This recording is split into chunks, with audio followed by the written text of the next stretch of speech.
नमस्कार मंडळी, मी तुमची किचन सखी. ऑफिसला उशीर होतोय, स्वयंपाक अजून बाकी आहे. आजचे 3 टिप्स बघा आणि रोज 30 मिनिटे वाचवा. चला तर मग सुरू करूया.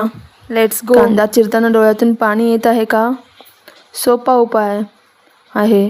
कांदा चिरायच्या आधी 10 मिनिटे फ्रीजमध्ये ठेवा. गार झाल्यावर डोळे जळजळत नाही आणि कांदा पटकन चिरला जातो. ट्राय करून बघा, फरक लगेच दिसेल. डाळ तयार. कुकरमध्ये डाळ टाकताना फक्त 2 गोष्टी लक्षात ठेवा. पहिला म्हणजे 2 थेंब तेल आणि हळद. दुसरं, पाणी जरा जास्त घाला. मग फक्त 3 शिटी काढा. डाळ मस्त मऊ होईल आणि गॅस पण वाचेल. टिप नंबर 3, भाजी 3 दिवस फ्रेश ठेवण्यासाठीची ट्रिक.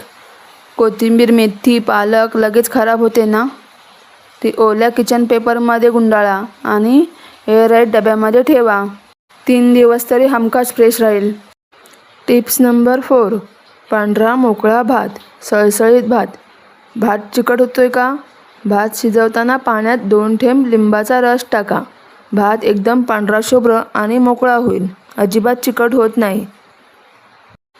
टिप्स नंबर 5, 4 तास मऊ चपाती. कणिक मळताना त्यात अर्धा चमचा तेल आणि गरम पाणी वापरा. चपाती बनवून डब्यात ठेवा. 4 तास तरी मऊ राहतील.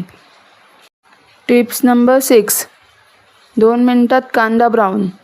कढईत तेल गरम झाल्यावर त्यात चिमूटभर साखर टाका. मग कांदा घाला. 2 मिनिटात एकदम लालसर आणि टेस्टी होईल. ट्राय करून नक्की बघा आणि कमेंट्स करून सांगा. तर मंडळी, हे होते माझे वेळ वाचवणारे किचन टिप्स. तुम्हाला कोणता टिप्स आवडला ते कमेंट करून नक्की सांगा. अशाच रोज टिप्ससाठी चॅनलला सबस्क्राईब करा. पुन्हा भेटूया नवीन व्हिडिओसोबत. तोपर्यंत stay happy, stay healthy. Shri Swami समर्थ.